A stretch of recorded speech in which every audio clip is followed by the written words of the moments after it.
Okay, good morning, everyone. It's great to see so many faces. My name is David Valise. I am the director and lead organizer for the Rhode Island Interfaith Coalition to Reduce Poverty. I am grateful to join you all today in these tumultuous times, in these times of mourning, and these times of calling for social justice. And I see our gathering today as part of that call to social justice, where we can all come together and learn about how we can lift people out of poverty and how we can continue to fight the inequality that exists in our state. I'm going to save the real deep words for our speakers. I'm grateful for them. Just a couple of housekeeping things. We have disabled our chat because unfortunately there have been some Zoom calls where the chat has been used for negative things. So we're gonna disable it, but we can still see your chats. So if you have any questions or comments, please still send them along. I am very grateful for Juan, who is managing all of the chats. So you can still send your questions, and when we have a question and answer portion towards the end of this call, we can get to some of your questions. So for now, we just won't see them, but we see them personally. So thank you again for coming. I'm gonna get it started by introducing Rabbi Alan Flam, who's gonna lead us in some encouraging words. And Rabbi Flam is a member of the steering committee of the Interfaith Coalition and has been doing this work to fight poverty in the state for a very long time. So thank you all again for coming. Rabbi Flam, if you want to go ahead, please do. Thank you, David. And thanks very much to the Raising Rhode Island Coalition and all the folks, all of you who are working so hard to bring light on this critical issue. The Interfaith Coalition to Reduce Poverty has made the legislation we will talk about today one of its key priorities for 2020. And we are really pleased to join an impressive and determined group of community advocates to get this legislation passed. How can we put more money into the hands of our neighbors with the greatest need so that they can meet their very basic needs? And why is that so important? As we will hear in much more detail, the amount that families receive each month from Rhode Island Works, $554 for a family of 3, has not been raised since 1991. When Linda Katz reported that fact to our Interfaith Steering Committee, my jaw dropped. Let me say it again. Families who lived on $554 in 1991 to meet basic needs are living on $554 today in 2020. That is incredibly sad and sobering, considering how food costs, basic need expenses have inflated in price over these years. Today, we will hear from people directly impacted by the current policy and from people who know much more, thank goodness, than I do about the policy implications and economic dynamics of the legislation Raising Rhode Island is proposing, S2203 and H7345. This legislation is not a magic formula for ending poverty, but it is designed to make a small improvement in the lives of 4,000 of our neighbors living in deep poverty. And that's not a small thing. In my tradition, Judaism, we believe that maintaining a strong safety net for those who are most vulnerable is the modern manifestation of the biblical commandment to leave the corners of our fields unharvested for the benefit of the poor and needy. Every religious tradition has economic justice as a core principle. All believe and preach that every human is created in the image of the divine. My hope And my prayer is that today we might gain a clear vision of a world built on justice and love, so that we, the advocates, have clarity of purpose in our actions and words. That we find a renewed sense of determination and a strengthened dedication to work for these families, which include thousands of children living in deep poverty. And finally, I pray that our actions be even stronger than our prayers. Amen. Amen. Thank you, Rabbi Flam, for those powerful and right words. And thank you for saying all the things that I forgot to mention, raising Rhode Island Coalition and the things that, and how we support it. So I appreciate that. Thank you very much. Now we're going to hear from Linda Katz, who is the policy director of the Economic Progress Institute and one of the co-founders of that as well, who has been involved with the Interfaith Coalition, I think since the beginning as well.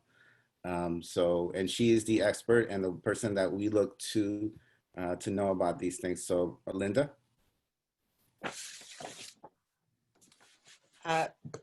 Thanks, David, and thank you, Alan, for you're always inspiring. So thank you. I'll just start with this slide because it follows on what Alan said. This is what shows us that the benefit for families receiving Rhode Island Works cash assistance has not been increased since 1991, close to 30 years. And had the benefit kept pace with inflation, today it would be about double the amount that families are receiving. There are about, as Alan mentioned, about 4,000 families receiving cash assistance benefits. That includes 2,600 adults and 6,900 children. And 42% of those children are under the age of 6. And we know that there are, studies and reports that show how devastating it is for children to be living in such deep poverty in terms of the toxic stress that it causes them and their parents, the impact on their overall well-being in their life, their earnings capacity. And we hear all the time about, the words of children shouldn't be living in poverty. Now it's, as Alan said, now it's time for us to do something. In Rhode Island, we're the only state in New England that hasn't adjusted the benefit in the past number of years.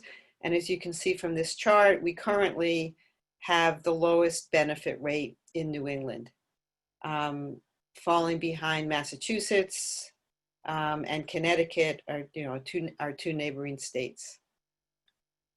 I also want to point out that in 1991, the benefit was 60% of the federal poverty level. So it was above poverty. Not much, but at least families were not living in deep poverty. It wasn't above poverty, sorry, it was above deep poverty, which is 50% of the poverty level.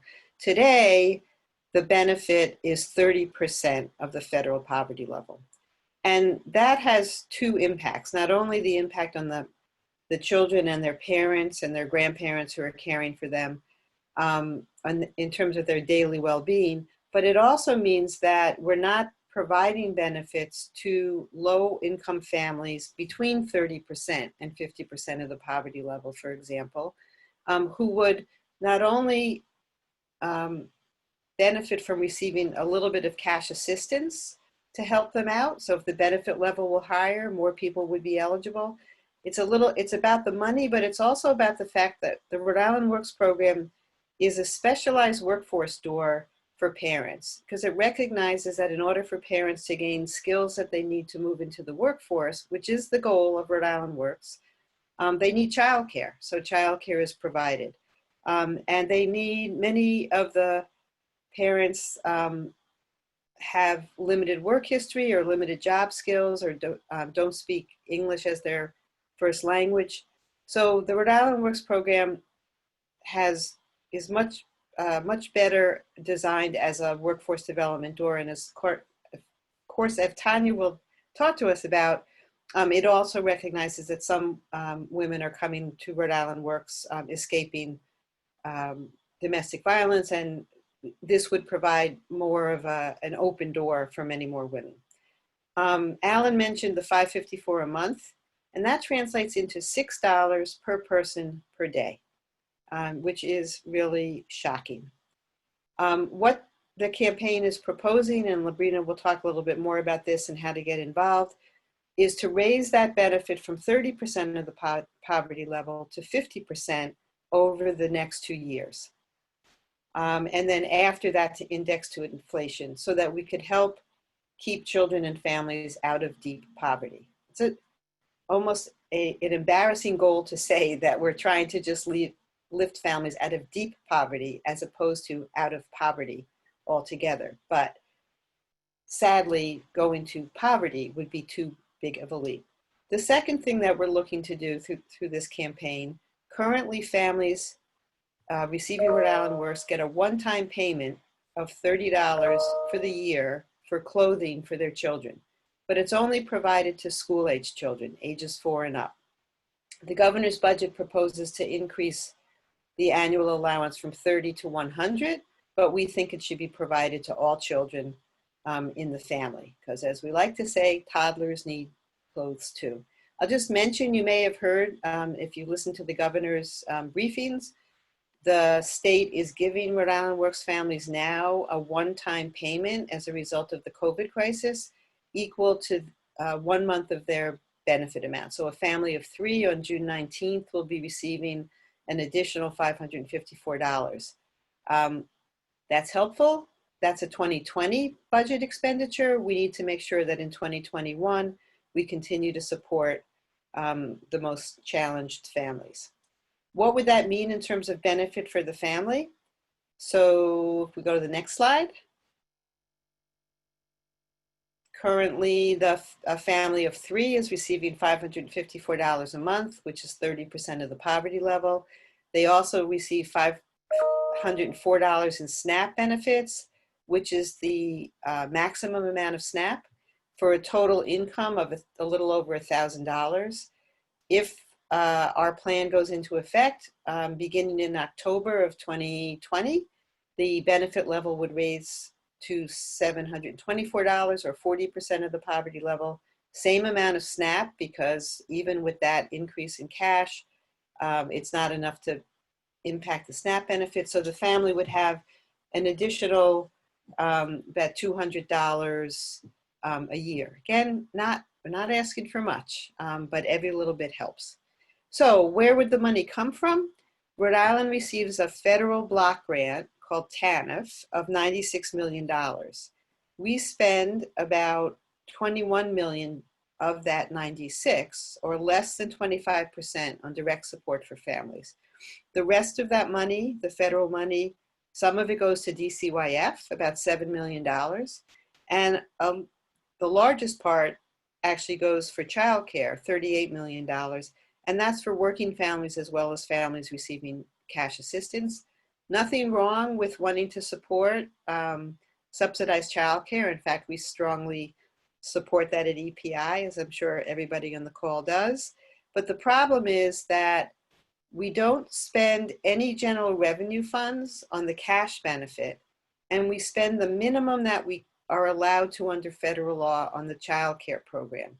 So we're really robbing Peter to pay Paul. We're using a significant portion of the federal block grant that's supposed to be for the poorest families on families who are working, because we're failing to invest enough of our own state tax dollars in both child care and the cash assistance program.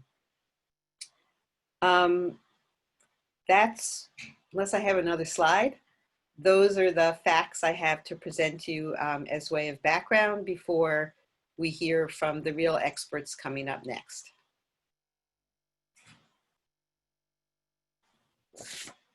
Thank you, Linda. Those facts are always jarring when you think about 30 years and what has changed and what hasn't. But thank you for that presentation. Next, we want to hear from Sandra Pates, who is a grandmother and a recipient and one of the people affected by this, that if we help to change, will be positively affected. Sandra? Yes. Hi. Good morning. My name is Sandra Pates. I live in South Kingston, and I'm raising 3 of my grandchildren. They are 12, 11, and 10. I work part-time so I can be with the children after school and during the summer. There are a number of grandparents like me caring for their grandchildren in our community and across the state. It's not easy. Not only do we have to pay for clothes, shoes, food, and they eat a lot, toiletries, over-the-counter medicine, birthday gifts, gas to lots of doctor's appointments, activities, entertainment, like going to the movies once in a while. But the truly biggest expense is having an appropriate place to live. I need to have 2 extra bedrooms to provide them a home. While I do receive Katz assistance to help pay for the basic needs together with my wages, it is simply not enough. Their benefits have not been raised $1 during the past 10 years that I have been providing for my grandchildren. Yes, the cost of everything has gone up. I was happy to hear that the governor announced that we'll be getting one-time payment for my grandchildren this month. And it was great to hear that she has proposed that the clothing allowance I'm getting for my grandchildren will be increased from $30 amount to $100. But we really need more money every month in our grant.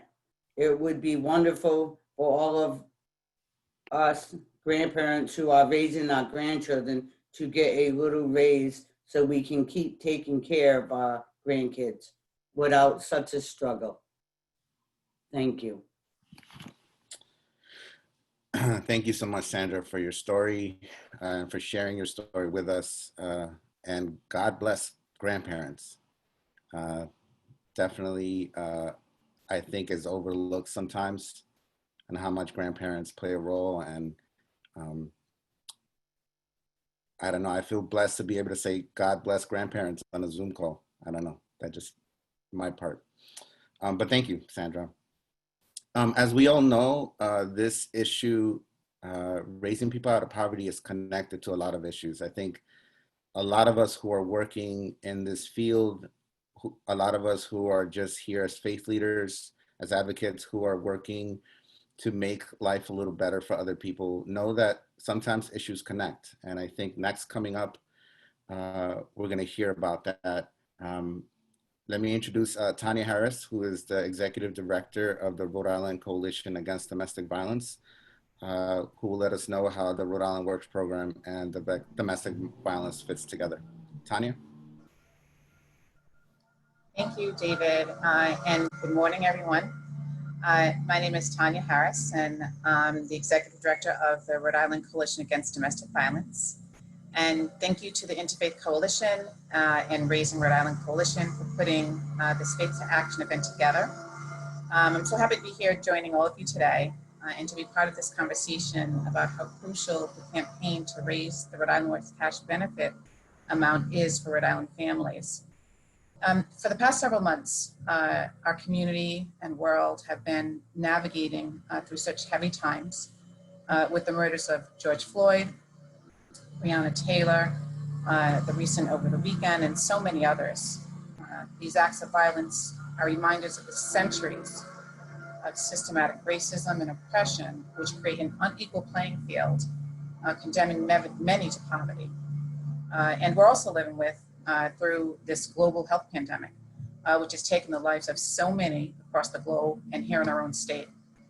It disproportionately is affecting people of color and exposing the urgent need of strengthening safety nets for the most vulnerable people. Now, last year here alone, the coalition served over 10,000 victims of domestic violence in Rhode Island through our member agencies. In April of this year, just as Rhode Islanders were making their way through a new normal during this pandemic, we saw a 40% increase in helpline and hotline calls compared to April of 2019. Now, while this was expected because it's happening nationally, it's still a concern in spite. And so the demand for our services continues. And so, I often report on some of these statistics that you're about to hear. And like the statistics we've already heard already, I still find them very concerning.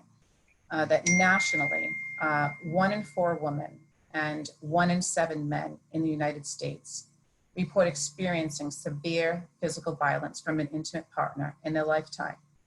So our work is far from finished. We also know that the lifetime prevalence of experiencing sexual violence, physical violence, or stalking by an intimate partner is 48% among Indigenous women, 45% among Black women, and 57% among multiracial women. These forms of violence happen at such alarming rates because it's fueled and supported by oppression and poverty. And so as we start to gradually come out of these pandemic restrictions and the state begins to reopen, we know that those most affected by financial insecurities will also be the most impacted by the economic hardships, which have been intensified during these unprecedented times.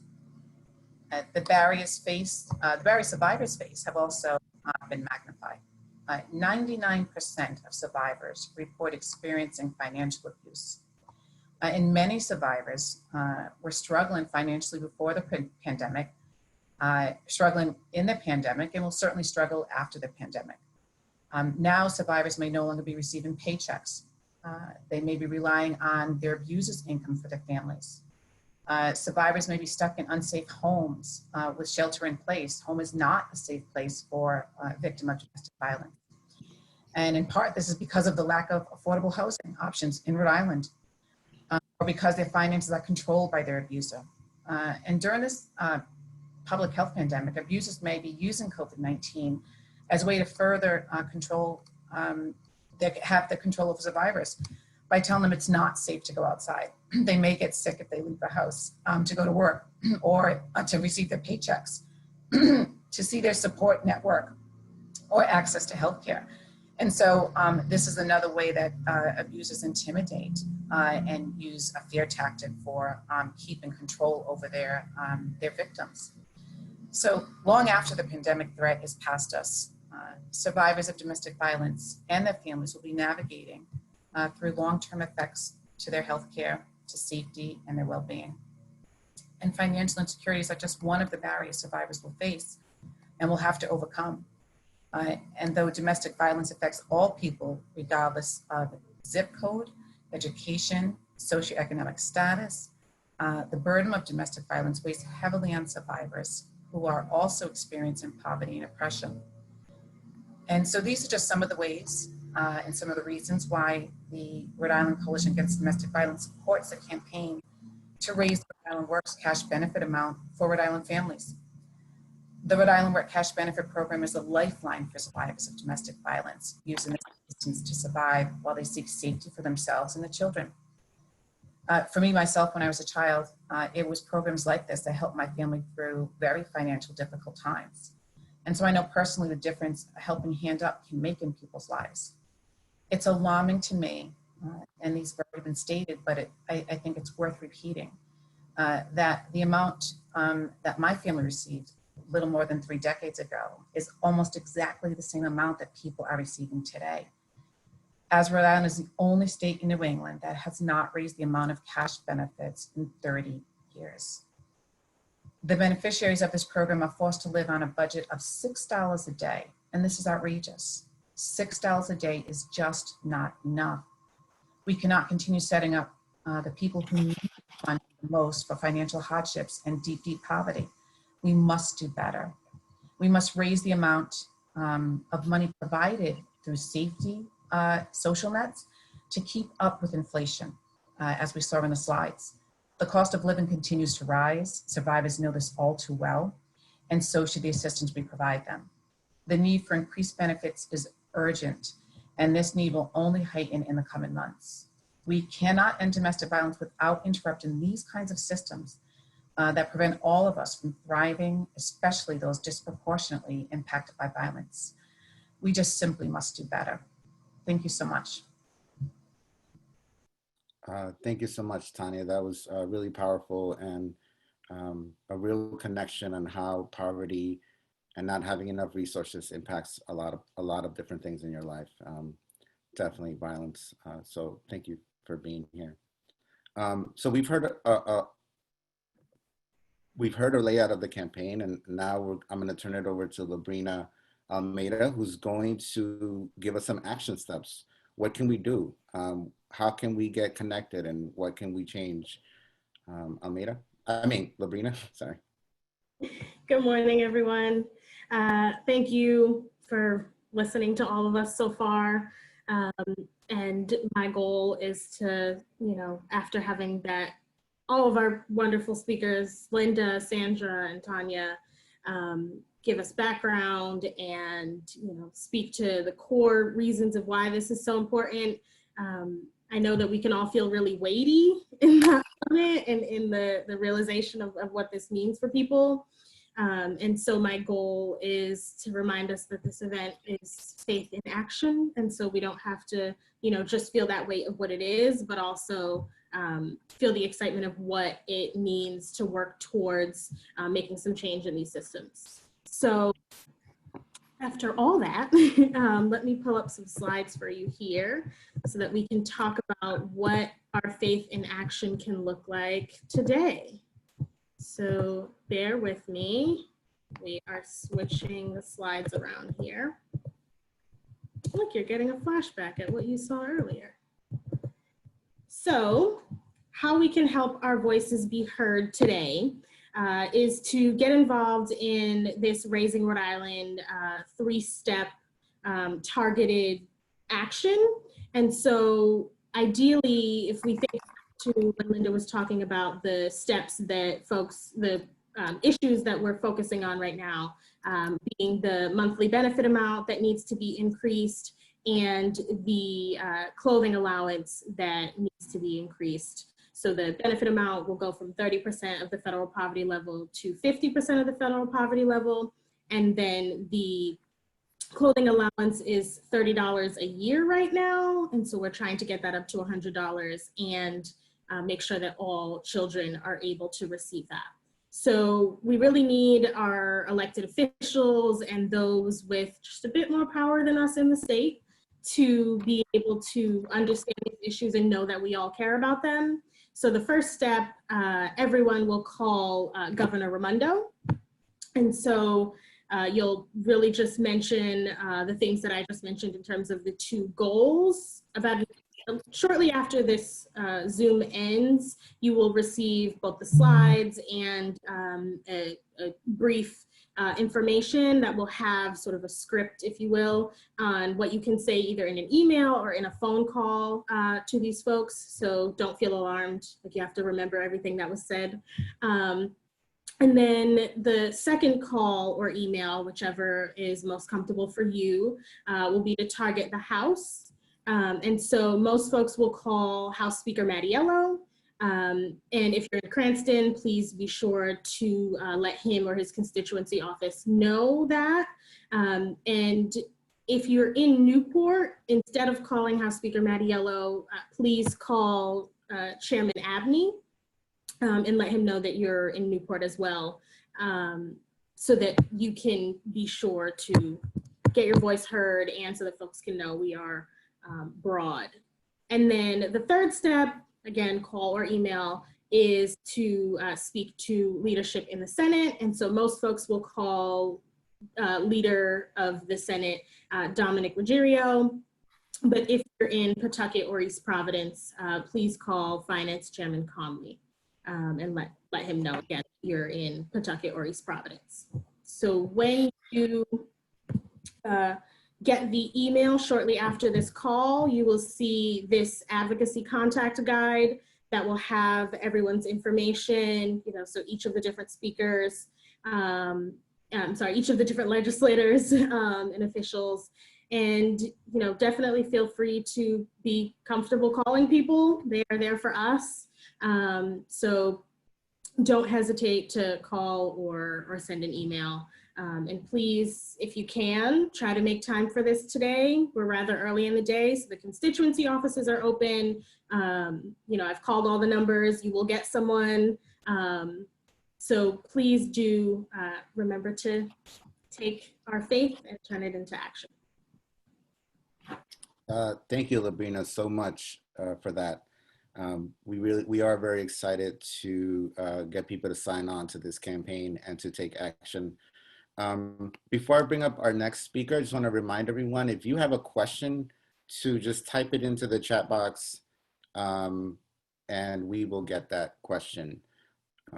We disabled the chat box for everyone to see everyone's chats because of recent events, but we can see your question and we will be happy to answer them. Next, I want to bring up Pastor Santiago Rodriguez, who is also a member of the steering committee for the Interfaith Coalition to Reduce Poverty, and who is also very passionate about this work. He's going to lead us in some words as well. Pastor Santiago? Oh, you're on mute, Pastor Santiago. If Juan is going to unmute you in a second.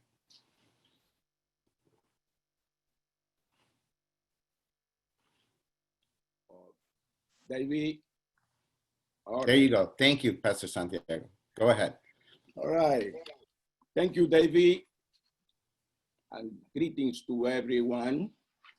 For me, as a person of faith, it is an obligation to be part of this, to be here in this important conversation in solidarity with those who fight for a better well-being in life. We are not speaking here of a poverty that is caused by scarcity, but for a development system that has been created to favor the few by sacrificing the many. The wage system, the economic system in this wealth-rich society is a good example of how to keep many families and individuals in poverty. We have to fight against that. Government agencies and private companies or sector are very, very aware of the income indices that perpetuate poverty in this country. Why maintain a system that is not working? Because behind that attitudes and behavior, there is an ideology of discrimination and exclusion of all kinds, such as gender, race, social and cultural discrimination. This system is responsible for the growth of poverty in our state and throughout the country. It is no coincidence that the faces of the poverty are mainly people of color, women, immigrants, children, etc. And we have many reasons to resist the system of injustice. Our sacred text reveals to us a God of love who does not discriminate against anyone, neither because of his color nor his gender. God created the human race in his image and likeness, like my friend Alan emphasized in his speaking. God's purpose is that every creature has everything it needs for it sustains. The system of poverty that this society has created contradicts God's purposes and grossly hurts human dignity. For this reason, God sent his messengers, the prophets, to proclaim justice regarding human dignity and life. The prophet Amos raises his voice there in the society that he had to live to denounce the mistreatment that they gave to the most humble. He said to the leaders of that time, "You oppress and humiliate the poor and refuse to do justice to the humble." And Jesus, at the beginning of his ministry, proclaimed, "The Spirit of the Lord is upon me because he has sent me to announce the good news to the poor. He has sent me to announce freedom to the prisoners and to give sight to the blind, to release the oppressed, to announce the favorable year of the Lord." And right now, the peaceful protest movements against racism and inequality in this country give us a great opportunity to announce the beginning of a new era, one of hope and love for all. Let us not waste this moment to accelerate the great changes that this nation needs, because we only don't need some transformation in the police system or justice system, but also at the economic system. And we can stop to continue fighting. And don't forget, Black Lives Matter. Let me say something now in Spanish for those who later going to have the opportunity to see this video. Quiero dirigirme a la comunidad hispana, a ustedes, mis hermanos y amigos que están viendo este video. Estamos viviendo en un momento crucial, un momento crítico en el que estamos llamados todos a ser parte de un movimiento de transformación en esta sociedad. No podemos perder este momento, esta oportunidad de acompañar a todas las organizaciones y al pueblo en general que está en las calles protestando por grandes transformaciones en las leyes de justicia, de la policía, del sistema económico. Le invitamos a estar alerta porque Dios condena la manera en cómo mucha gente están siendo tratadas. Dios condena toda exclusión, Dios condena toda injusticia. El profeta Amós rechazó fuertemente la manera en cómo los líderes oprimían al pueblo. Jesús, en la proclamación de su ministerio, también anunció: "Yo he venido a traer buenas noticias a los pobres. He venido a anunciar la libertad de los prisioneros. He venido a anunciar la liberación de los cautivos. He venido para proclamar las buenas nuevas de salvación." Que Dios nos ayude. Amén. Wow, thank you, Pastor Rodriguez. That was really meaningful. Y muchas gracias también. Spanish. Thank you for that. Thank you for the powerful words. We are now at our question and answer part. If you have any questions, just send it along and we will answer that. A couple of people had some questions here. Let me see if I can help answer them. And Labrina, if you don't mind answering these, Juan, if you can unmute Labrina.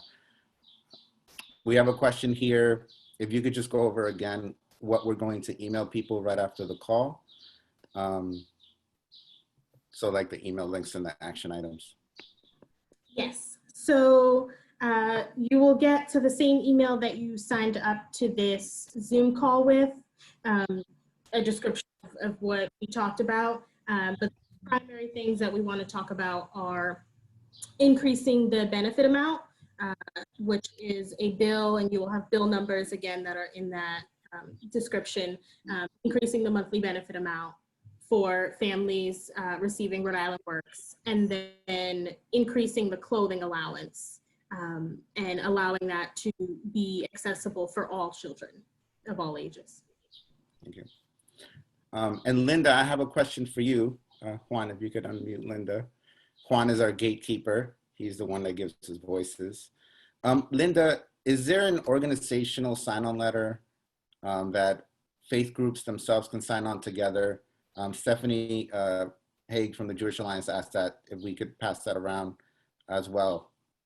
Sure. So that's a great question, and there are currently about 36 organizations that are signed on as organizational members of the Alliance, of the coalition, and around 200 individuals who have taken some action already. We did a Mother's Day action. So yes, when we send out the information after this meeting, we will provide a link to the organizational sign-on as well. So it would be great if individual organizations, you'll see that there's a list of both faith community folks as well as advocacy organizations. So everyone is welcome to sign on. And if we could get that to like 50 groups, that would be terrific. I also just wanted to add that, as everybody knows, the budget is kind of off kilter this year, right? Usually the General Assembly passes a budget by the end of June. They've announced that they're not dealing with the 2021 budget, which is what we're trying to impact, until maybe July or August, which is when, because they're waiting to hear whether the federal government is going to provide any additional relief for states.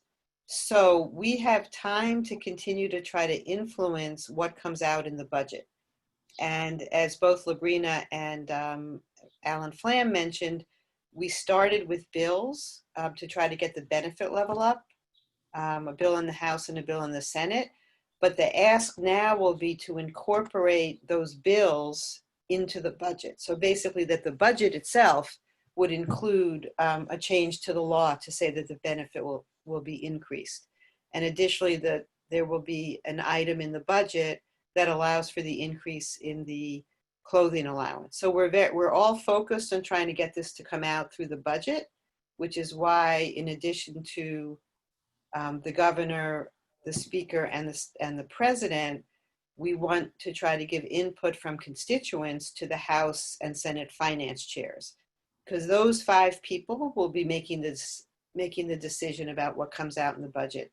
And I guess we'd certainly encourage you to contact your own representative and senator to let them know you care about this. But we know from a practical perspective that we need to get this message to the people in power. Thank you, Linda. While I have you, there is a question from Zoya who says, how will the increase in clothing allowance affect clothing collaborative funding? Oh, well, hopefully it wouldn't at all. That has been the way that the DHS and the government have been providing clothing. I mean, it's people donating, and then the collaborative makes it available. I know that it originally was really to provide more professional clothing for the parents as they were going into the workforce. And I don't know whether that also includes clothing for kids, but there shouldn't be any trade-off to say, oh, we're going to end the collaborative in order to fund, to give the family a little bit more money to buy clothing for their children. Thank you. Linda, while I have you, Yes. Alan had a follow-up question. I guess I could have had him ask it himself. What's the influence of the governor on the 2021 budget? Well, I think, so I think she's very influential. I think that the House and Senate and governor, the House leadership, the Senate leadership and the governor will really be banging heads in developing the 2021 budget. We also know that there's many priorities that are being proposed. The housing issue is huge. And while there will be some federal funds, and there are some federal funds available to try to address the housing issue, to try to address fair pay for frontline workers, people in nursing homes, the whole healthcare community. And they will have their back and forth over how to use the new federal money coming in, and the typical discussions about the state investments that should be made. I would say that the governor, in large part due to the advocacy of Director Hawkins, who runs the DHS program, last year the governor included a change in her budget to get rid of a periodic time limit that was really detrimental to families. And that so the fact that the governor included in her budget was what gave that legs. And the fact that she has the clothing allowance in her budget this year, hopefully that's something she's going to hold on to in terms of her priorities. But we do think it would be great if that at least got expanded to be a benefit for all kids. Thank you, Linda. So does anyone have any further questions or comments for the speakers, or just comments about this change? Now would be the time to ask it. If you are having trouble with the chat box, you could also raise your hand in the reactions, and we will try to get to you.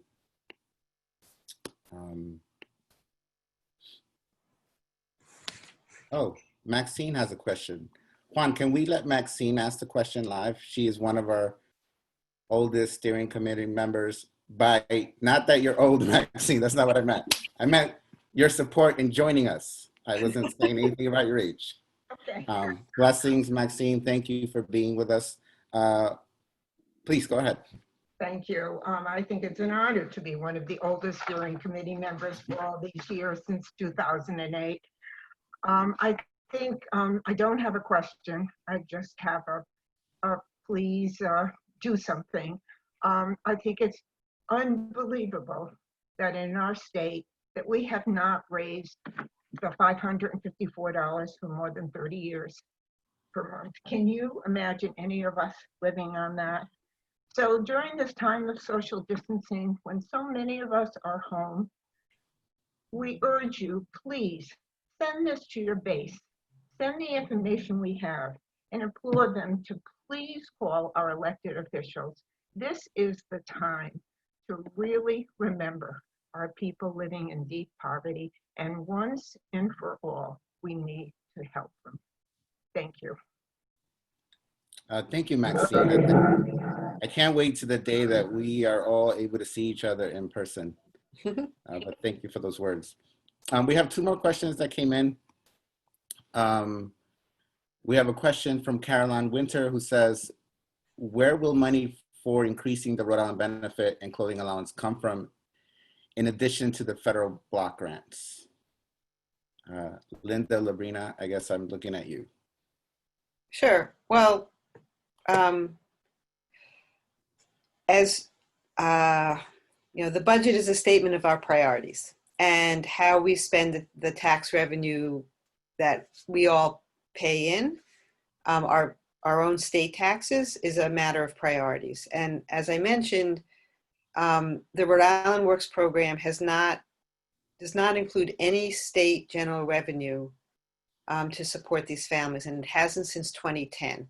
So the families getting cash assistance have always been the first to be sort of thrown out when the state budget is tight. we think that this, the General Assembly can decide where it wants to pull the money from, whether that's going to be from the block grant of 96 million, use a little bit more of it to support the families, or put in state general revenue, use our state tax dollars to help support the families. And again, I know people are also probably concerned about childcare for working families. We have had a pretty robust program, although like Rhode Island Works, it has been cut back when times are tough. And so where we stand now is for the families on cash assistance, the goal is always to help them help parents move into the workforce, because welfare will never be a way of life that's healthy for people, unless we get to a guaranteed minimum income, but that's another discussion. So as moms are able to get the skills and to move off of the benefit program and into the workforce, they need affordable childcare, right? But if we disinvest in the childcare program and we disinvest in the cash assistance program, then we're harming both the families and that are on the program, and we're harming the many people in the workforce who need subsidized childcare to be able to make ends meet. So you can sort of combine those things and think about this as being the state stepping up to pay for childcare, for benefits, and housing is a whole other area where Rhode Island has lagged behind all other states in terms of any commitment of state dollars and relying totally on federal funds. So hopefully the horrors of this pandemic and also the horrors of what's now being uncovered and, what is being displayed more vividly in terms of the impact of historic and current racism will move the state to figure out how to make the investments that it should be making for economic and social justice. And I think this is a movement that we just got to keep going. Thank you. Jose Suazo asked if the links and numbers will be emailed. Yes, they will, Jose. I think right after this call, we will. Linda, I have one more question for you because you are expert on Rhode Island Works. Can you explain, Savannah wanted to know, can you explain one more time about this one-time payment that you mentioned for Rhode Island Works recipients? Oh, sure. The governor and Director Hawkins are making available to families getting cash assistance a one-time payment to respond to the extra costs of the COVID-19 crisis. So the payment is going to be made to families on June 19th. It will appear on their EBT card that they use to access the Rhode Island Works benefit, and it will be an amount equal to what they receive on a monthly basis. So again, a family of 3 that receives 554, and Sandra talked about she's raising her 3 grandchildren, so she's getting a benefit for them. She doesn't get a benefit for herself because she is working, and anyway, so she'll get a benefit. Sandra, I hope you don't mind me using you as an example, but on the EBT card that you get for your grandchildren, you will receive an additional $554 on that card on June 19th. So coming up this week. And again, it's a one-time payment. It's funded with some of the federal, the state got $1.25 billion from the federal government for COVID relief. This money of 1.6 million, little drop in the bucket, but always good, is coming out of that $1.25 billion to provide a little bit of relief to Rhode Island Works families. Thank you, Linda. I think we're wrapping up here. Let me just thank our speakers today. Thank you very much, Linda Katz, Labrina, Tanya Harris, Rabbi Alan Flam, for your words. Sandra, thank you so much for joining us and sharing your story.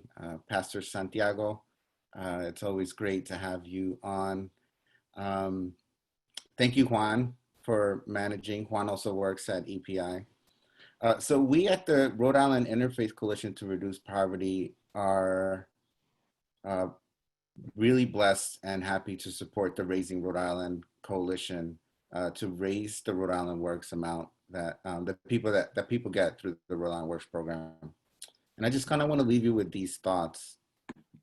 I think, in this time in our nation and this time in our world, have a moral imperative to challenge the systems that perpetuate poverty. And whether it's an action or a protest or incremental change in the amount of money people get, I think is valid and important.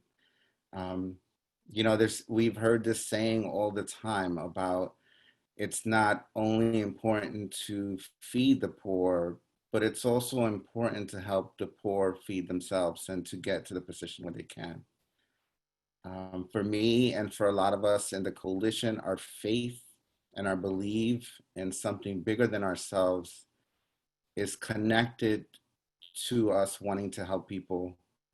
And for us, we have an understanding and belief that prayer is powerful and important, but it comes together with action. And this action is needed. And I think, Labrina, you said it well. We need to take action on this issue. We need to take action on all issues because I think that is what we're called to do. So I want to thank everyone for coming here. You're going to receive emails and numbers for you to take this action. If you want to learn more about, and Juan just shared on the chat, raisingrhodeisland.org, where you can find all of the fact sheets on the Raising Rhode Island Coalition. And if you want to visit the Rhode Island Interfaith website, please do so as well.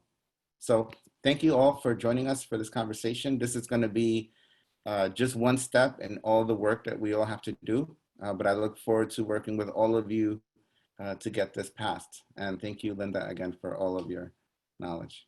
So have a blessed day, everyone. Take care and be safe.